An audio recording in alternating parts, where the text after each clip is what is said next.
Bonjour, donc nous allons corriger l'exercice 5 de ce sujet de brevet Métropole 2021. C'est un exercice qui est en deux parties. Une première question, qui est une petite partie, hein, qui est un calcul d'augmentation ou de diminution dans ce cas-là. Et une seconde partie qui est un peu plus géométrique. Voilà. Donc on est parti. Je vous montre déjà les deux parties. Ici, la production annuelle de déchets par Français était de 5,2 tonnes par habitant en 2007. Entre 2007 et 2017, 7, donc production de déchets a diminué de 6,5% et on vous demande tout simplement de calculer la diminution. On va y venir juste après. On a une seconde partie qui peut vous paraître complexe, mais il faut bien la décomposer. On a plein de petites questions après, d'accord. Et c'est de la géométrie. Donc il va y avoir peut-être un petit coup peut-être de Thalès, peut-être de Pythagore. On va voir après quand on y sera. Thalès peut-être pas, mais un bon petit coup de Pythagore je pense. Ou peut-être un cosinus sinus, on verra. On va le découvrir ensemble. Alors, on commence par la première partie. La production annuelle de déchets par Français était de 5,2. Hop, pardon. Voilà. La production annuelle de déchets par Français était de 5,2 tonnes par habitant en 2007. Donc on y va, on prend son temps. Donc en 2007, on a 5,2 tonnes. Je vous rappelle juste que une tonne, c'est 1000 kilos.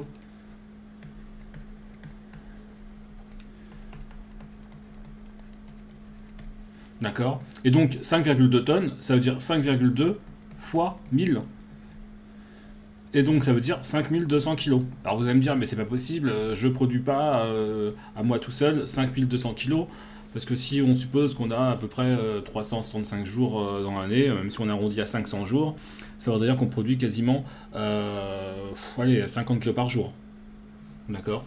On descend pas à une poubelle de 50 kilos. Alors en réalité, c'est des déchets généraux, c'est des déchets par habitant. C'est tout ce que produit, c'est toute la quantité de déchets qu'on produit, aussi bien quand un magasin il reçoit ses palettes par exemple, pour remplir son magasin, et ben, il y a des palettes par exemple qui vont dans la poubelle. C'est tous les emballages, mais c'est aussi tout ce qu'on utilise dans l'industrie, etc. Donc c'est toute la production de déchets de toute la France, industrie comprise, divisée par le nombre d'habitants. Voilà. Donc ça fait beaucoup. Alors, on vous demande un résultat ici en tonnes. On vous demande de combien de tonnes la production annuelle de déchets par Français en 2017 a-t-elle diminué par rapport à l'année 2007. Donc déjà, on n'est pas sur nos kilos.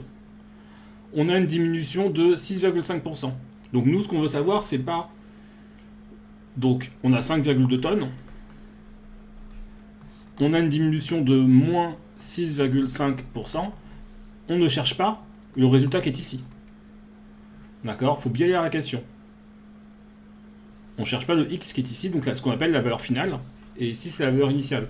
On cherche juste à savoir de combien de tonnes de déchets on a diminué par habitant.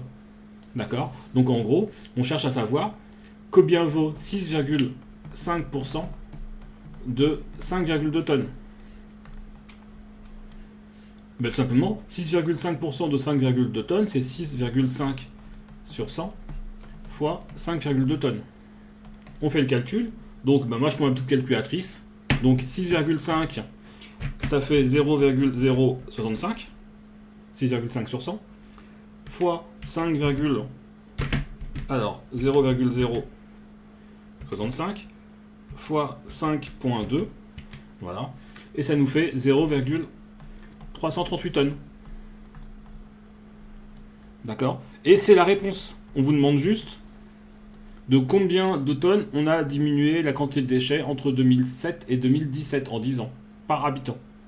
Si jamais, donc là je ne réponds pas à la question, je fais en plus, si jamais on vous demande au final, la valeur finale de combien on crée de tonnes de déchets par an et par habitant, et bien ce sera votre valeur initiale moins 6,5 sur 100 fois la valeur initiale. La valeur initiale c'était 5,2 tonnes moins 0,338. Attention, j'insiste, hein, je ne réponds pas ici à la question. Donc ça nous fait 5,2 moins 0,338. Alors j'ai une calculatrice toute pourrite. Donc n'hésitez pas à refaire les calculs. Vous mettez en commentaire si j'ai fait une erreur de frappe. C'est vraiment une calculatrice du Moyen-Âge. Voilà. Elle n'est pas graphique, elle a 8 boutons. Je vous ferai une photo à l'occasion, vous verrez, c'est pas un truc de ouf. Mais ça suffit largement. Et donc, ça, c'est la valeur finale. Encore une fois, ça ne répond pas à la question. La réponse, c'est ça. On vous demande de combien on a diminué. Donc, la réponse, c'est la production annuelle de déchets par Français en 2017 a diminué de 0,338 tonnes. Ok pour ça. Vous avez des vidéos sur les augmentations et diminutions, la proportionnalité, les pourcentages, etc. N'hésitez pas à aller les voir. Voilà, ça vous fait pas mal de révisions et ça vous permettra d'avoir de très très bonnes notes à vos contrôles et au brevet. On attaque la partie qui est un petit peu plus dure. Cette partie-là, c'est la géométrie. Donc pour continuer à diminuer leur production de déchets, de nombreuses familles utilisent désormais un composteur. Donc si vous avez un jardin, en appartement c'est quand même plus dur, et ben vous pouvez mettre au fond du jardin un composteur et tous les matins, tous les soirs comme vous voulez, vous allez mettre vos déchets organiques. Ces déchets organiques qui vont se décomposer. Donc les déchets organiques, et ben, c'est quand vous allez éplucher des carottes par exemple, quand les oignons, les épluchures d'oignons, tout ce qui est légumes, tout ce qui est matière végétale. D'accord. Je suis en appart, donc j'en ai pas. Donc il y a peut-être autre chose qu'on peut mettre, mais en gros, tous les déchets organiques, vous les mettez dedans, vous mettez au fond du jardin. Je pense qu'il faut un peu de terre aussi, hein. C'est mélanger souvent avec un peu de terre. Et tout simplement, bah, vous avez plein de petits, les petits machins là qui rentrent, qui sont un peu tout dégueux là, bon, des petites bestioles, hein, voilà, qui vont venir, qui vont manger, décomposer. Et l'air de rien, ça vous fait de l'engrais naturel. Si vous avez des plantes, des fleurs dans votre jardin, des petits arbustes, même si vous faites pousser des tomates ou des laitues, c'est de l'engrais. Et c'est de l'engrais de très très bonne qualité qui est recherché. Alors, une de ces familles a choisi le modèle ci-dessous, composé d'un pavé droit et d'un prisme droit. Alors, le pavé droit, je pense que c'est celui-ci. C'est cette figure qui est ici. Enfin, c'est pas je pense, hein. Voilà. En gros, c'est un rectangle. On appelle ça aussi un parallélépipède, mais qui est un rectangle en volume, en 3 dimensions. J'efface. Après, le prisme droit, c'est celui-ci. Donc, qu'est-ce que c'est qu'un prisme droit? Donc, c'est celui-ci, ici, hein. Un prisme droit, c'est une figure dans l'espace, donc qui est formée, déjà, il nous faut 2 polygones identiques. Un polygone, c'est une constitution d'arête. Par exemple, ça, c'est un polygone. Donc c'est une figure qui est constituée d'arête et qui est fermée. Imaginez que vous prenez cette figure-là, alors je vais faire plus simple parce que c'est très dur de dessiner sur un truc comme ça. Je vais faire 1, 2, 3, voilà, on va faire comme ça. Hop, hop, et hop. Et vous reprenez la même figure un petit peu au-dessus. Alors je vais essayer de la faire la même, identique. Et ces deux figures doivent être parallèles. Et donc, vous remplissez l'espace qui est entre les deux figures. D'accord. Je vais le faire de manière plus simple avec un carré. C'est ici aussi. Oh, je ne sais pas dessiner. C'est aussi un prisme droit. Vous avez un polygone fermé, donc c'est une figure formée d'arête qui est fermée. Vous avez un deuxième polygone, c'est le même, hein, qui est parallèle. Et ici, vous rejoignez à chaque fois vos côtés. D'accord. Et donc, on obtient donc un prisme droit. Donc, votre polygone il est ici. Il y en a un deuxième ici. D'accord. Donc, vous avez deux polygones qui sont parallèles. Et après, vous rejoignez ici de chacun des sommets. Et ça vous fait votre prisme droit. Bon, voilà, ça c'était pour les définitions. Il faut essayer de quand même identifier ce qu'on aura besoin. Donc, une de ces familles a choisi le modèle ci-dessous, composé d'un pavé droit et d'un prisme droit. La figure du composteur n'est pas à échelle. Le descriptif indique qu'il a une contenance d'environ 0,5 m3. Donc, qu'est-ce qu'on va faire? On souhaite vérifier cette information. Donc, et bien là, on a quand même déjà pas mal d'informations. Donc, on a ce côté-là, on a ce côté-là, on a ce côté qui est ici. C'est le même que celui-ci, c'est le même que celui-ci. On a le grand côté. D'accord. Et on a d'autres figures ici. La figure CD, c'est celle qui est ici. La figure, donc le grand côté, on le retrouve ici. C'est le grand côté qui est ici. Le petit côté, on le retrouve ici. C'est le truc qui est ici, c'est le truc qui est ici. Prenez votre temps. Et on a la hauteur, donc la grande hauteur qu'on connaît. Mais attention, c'est pas la hauteur qui est ici. Ça, c'est juste BA. Donc cette hauteur-là, je la connais pas. D'accord. On va voir après donc les questions qui vont arriver, mais on voit qu'on a beaucoup de choses, donc n'hésitez pas à faire des petits dessins pour bien vous aider. Dans le trapèze ABCD, donc on répond aux questions au fur et à mesure. On ne panique pas et on se dit pas on va pas y arriver. C'est-à-dire que même si vous n'avez pas compris c'était quoi un prisme, comment on allait faire pour le faire, on répond aux questions et on va se rendre compte qu'on peut répondre facilement sans trop chercher à 3 questions sans souci. Mais vous allez voir qu'après, une fois qu'on aura fait les 3 premières questions, la 4e on la fera aussi. Donc dans le trapèze ABCD. Alors déjà, vous avez vu qu'on avait prisme, donc maintenant on a trapèze. Un trapèze, c'est une figure dans laquelle j'ai 2 côtés qui sont parallèles et je rejoins. Ça, c'est un trapèze. Vous avez ici un trapèze qui est comme ça. Vous avez toujours 2 parallèles, mais vous avez en plus ici un angle droit. D'accord ? Donc, le trapèze ABCD, c'est celui-ci. A, B, C, D. Calculez la longueur CH. Donc, la longueur CH, c'est la longueur qui est ici. Il n'y a rien à faire. Tout simplement, CH, il vaut le côté qui est ici. Donc, imaginons, je vais faire un truc tout simple. Imaginons qu'ici j'ai 3 et qu'ici j'ai 5, juste le côté qui est là. Le grand côté, il vaut 8. Quand je dis le grand côté, c'est le côté qui est ici. D'accord ? Il vaut 8. Tout simplement, si vous voulez juste trouver 3, vous allez faire 8 moins 5. Donc vous allez faire le très très grand côté moins le côté HB. Je reprends. CH, il vaut le très grand côté, il vaut CB. Je réefface tout. Donc, CH ici, il vaut le grand côté qui est ici. Donc c'est CB, moins le côté que je barre ici, moins HB. Vous avez vu que, en termes de simplicité, donc CH il vaut 67, moins 39. Et ça vous fait du 28 cm, tout simplement. Vous mettez une petite phrase, la longueur de... Alors c'était la longueur de CH et 28 cm. J'efface tout, je vais juste noter ici 28. J'efface ça aussi, voilà. Et là, on vient de répondre à la première question. Et vous avez vu que, voilà, même si on n'avait pas compris le trapèze, etc., on y arrive. Montrer que DH, c'est le côté qui est ici, est égal à 45 cm. Alors, on sait que quand on cherche des longueurs, bah, on a déjà fait quelque chose, on a même trouvé une longueur, c'est la longueur de 28. Mais là, on a un triangle. Et dans un triangle, quand on cherche des longueurs, on peut utiliser Pythagore ou la trigonométrie, donc les cosinus, sinus et tangentes. Sauf que là, j'ai aucun angle. Donc on va utiliser Pythagore. On sait que le triangle est rectangle. Donc on précise.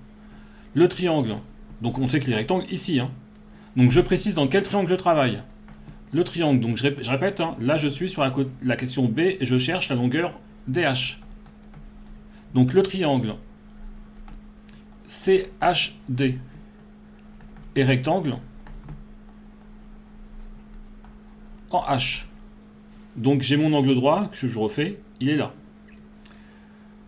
Donc si j'ai un triangle rectangle, je peux utiliser Pythagore. Le fait de dire que mon triangle est rectangle en H, ça me permet de dire que l'hypoténuse est ici. L'hypoténuse est CD. D'accord ? Donc première étape, dire que mon triangle est rectangle et dire en quoi il est rectangle. Donc en quel point il est rectangle, et c'est en H. Et là, j'attaque directement Pythagore.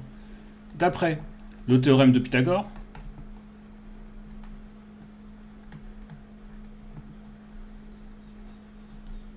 on a 2 petits points.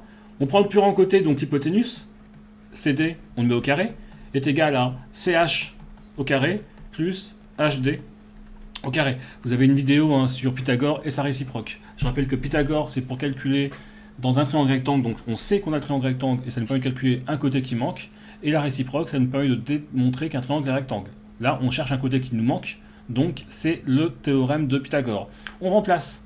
CD, on connaît, c'est 53, donc 53 au carré, est égal à CH, c'est 28 au carré, plus HD, que je ne connais pas, parce que c'est lui que je cherche. Lui, je vais l'entourer. Il est très bien là où il est. Quand je dis il est très bien là où il est, c'est-à-dire qu'il ne changera pas de côté pour l'instant. Et c'est mon 28 que je passe du scule de l'autre côté. Ça nous fait 53 au carré moins 28 au carré est égal à HD au carré.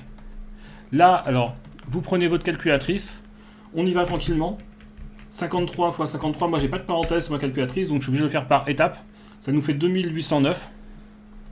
Donc j'ai juste écrit HD au carré j'ai mon égal, c'est le égal qui est ici, et là je viens de faire 53 au carré. Moins 28 fois 28.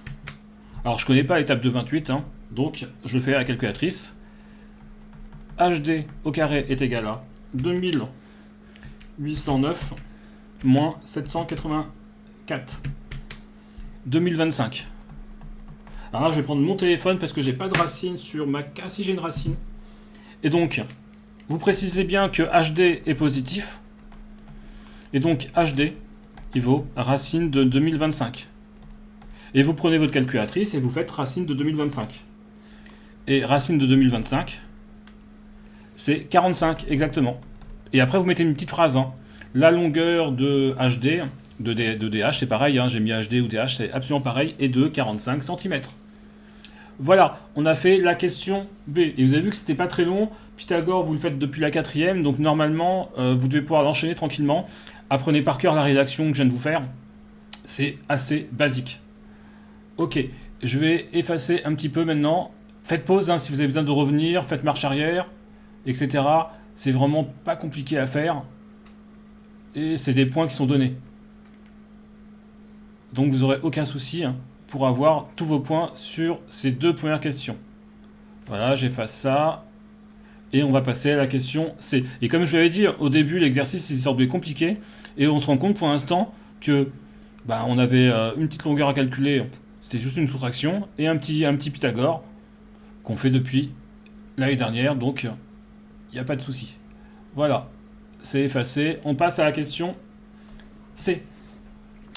Alors, ici, je rajoute la longueur que je connais, c'est 45. Et maintenant, on veut l'aire du trapèze ABCD. Donc, l'aire du trapèze ABCD, on regarde bien, toujours on prend son temps. ABCD. Donc, c'est toute la figure qui est ici. C'est mon trapèze. Alors, il y a deux manières de le faire. Soit vous utilisez la formule qui est ici. C'est donné dans l'énoncé. Hein. Le sujet il est tel quel. Les rappels, je ne les ai pas rajoutés. C'est l'énoncé qui vous le donne. Donc, c'est petit côté plus grand côté. Il faut la hauteur sur 2. C'est ce qu'on va faire. Donc, aire du trapèze. On est sur la question donc C. Je mets égal. Je ne remets pas la formule, elle est donnée ici, je ne la recopie pas, vous pouvez la mettre. Hein. Petit côté. Le petit côté, c'est lui. On vous le donne en plus, hein, c'est 39. Hein. Quand vous avez un trapèze, n'oubliez pas que vous avez deux côtés qui sont parallèles. C'est un quadrilatère avec deux côtés parallèles. Lui, c'est le petit côté. Je mets petit côté. Lui, c'est le grand côté. Grand côté. Donc, je mets GC. Voilà. Donc, l'aire du trapèze, ça nous fait 39. Il y a une parenthèse, donc je la mets ici. Plus grand côté, 67. La hauteur, c'est la distance entre les deux parallèles. Et la hauteur, c'est 45. C'est DH. Fois 45. Le tout divisé par 2. On y va. 39 plus 67 fois 45 divisé par 2. Et normalement, donc j'ai trouvé 2385 et on est en centimètres cubes, en centimètres carrés, pardon. C'est une surface, c'est pas un volume. Et donc, je mets une petite phrase. Donc normalement, je mets pas mon unité ici, hein. C'est après, c'est dans la phrase. L'aire du trapèze est de 2385 centimètres carrés. Voilà. Ok pour ça, vous avez vu qu'il n'y avait pas de difficulté. Il y avait une deuxième méthode.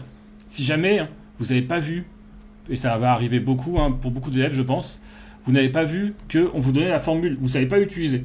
Vous avez du mal, vous n'avez jamais vu, vous avez oublié, tout simplement, vous avez calculé l'aire du carré, l'aire de ABHD, d'accord. Alors c'est pas un carré, hein, c'est un rectangle, donc vous allez faire ce côté fois ce côté, d'accord.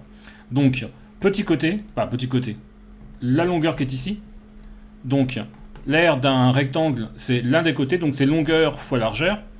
La longueur, on va dire que c'est HB. Et la largeur, c'est AB. Et on remplace. Alors, HB, je ne le connais pas directement.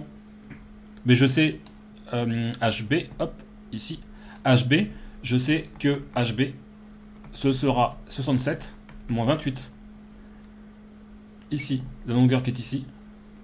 C'est comme pour la première question. On prend le grand côté et on retire 28. Donc 67 moins 28. Ah mais au final je l'avais, excusez-moi, je l'ai au-dessus. je reviens ici, donc HB, il est donné ici. C'est le petit côté. Donc ça nous fait 39. C'est pareil, hein, si je fais 67 moins 28, j'ai 39. Mais vu que j'avais déjà fait le calcul tout à l'heure, fois AB. AB, le côté AB, c'est celui-ci. Et le côté AB, c'est le même que celui-ci, que HD, qui vaut 45. Donc je fais 39 fois 45. 1755. Donc ça, après on met une petite phrase et en disant que l'aire du rectangle ABHD est de 1745 et n'oublie pas les unités centimètres carrés. Après, il me faut l'aire du triangle. L'aire du triangle, c'est la figure qui est ici. D'accord? Donc, je rajoute maintenant l'aire de CHD. L'aire d'un triangle, c'est base fois hauteur sur 2. Je vais prendre comme base CH, la longueur CH. Je vais prendre comme hauteur la longueur HD, divisé par 2. Je remplace. CH, c'est 28 fois 45 sur 2. Je prends ma calculatrice. 28 fois 45 divisé par 2, ça fait 630. Je mets une petite phrase et c'est les centimètres carrés. Et maintenant, j'additionne. Donc, l'aire de mon trapèze, je vais mettre R trapèze, est égal à 1755 plus 630. Donc, 1755 plus 630, ça nous fait, je refais le calcul, donc 1755 plus 630, et ça nous fait 2385. Et après, on met une petite phrase et on met bien que c'est les centimètres carrés. Donc, vous avez vu qu'il y avait deux méthodes pour le faire, deux manières de faire, qui sont vraiment différentes. Soit on applique la formule de R du trapèze, qui est ici, assez basique, hein. Soit on calcule, en gros, on découpe en deux morceaux. On calcule d'abord l'aire du rectangle qui est ici, on a toutes les longueurs. Hein. D'accord? Et l'aire d'un rectangle, c'est longueur fois largeur. Et après, on calcule l'aire du triangle qui est ici. Base fois hauteur divisé par 2. D'accord? Et vu que c'est un triangle rectangle, c'est assez basique. La hauteur, on a pris l'hypoténuse, on a pris ce côté-là. Et la base, on a pris ce côté qui était ici. Voilà, j'efface un petit peu parce qu'après on voit plus grand-chose. Je vais juste garder toutes mes longueurs. Voilà pour ça. Alors, vous avez remarqué qu'on nous donnait à chaque fois les résultats. Pas tous, mais une grosse partie des résultats. Donc il n'y a que la première question où on n'a pas le résultat, mais c'est une question assez facile. Ce qui veut dire qu'on va pouvoir s'en servir. C'est pour ça qu'on nous les donne, c'est pour qu'on puisse faire la question suivante. Ou les questions suivantes, mais là il n'en reste plus qu'une seule. Donc on vous demande de vérifier l'affirmation. C'est la question un peu bilan. D'accord? Donc maintenant, il faut calculer le volume. Donc le volume de notre composteur. Donc on y va. Première chose qu'on peut faire, c'est calculer le volume de la base. Quand je dis la base, vous avez donc, grosso modo, votre composteur, je le fais avec une vue un peu différente. Il est composé d'une base. D'accord? Et au-dessus, vous avez la figure qui est ici. Ok pour ça? Donc, première chose, on va calculer l'aire de la base. Donc, on a besoin de cette longueur-là, on la connaît. De cette longueur-là, on la connaît. Et de la longueur qui est ici. D'accord? Donc, 70, 67. Et attention, juste la longueur qui est ici, entre ce point-là et ce point-là. D'accord? Alors, elle vaut la grande longueur moins AB. Et AB, on connaît, on l'a calculé ici, c'est 45. Alors attention, ici on est en mètres. Donc, 1 mètre, c'est 100 cm. Et donc là, ça vaut 110 cm. Je vous le fais, c'est une petite conversion. On a mètre, décimètre, centimètre. Donc 1,1 mètre.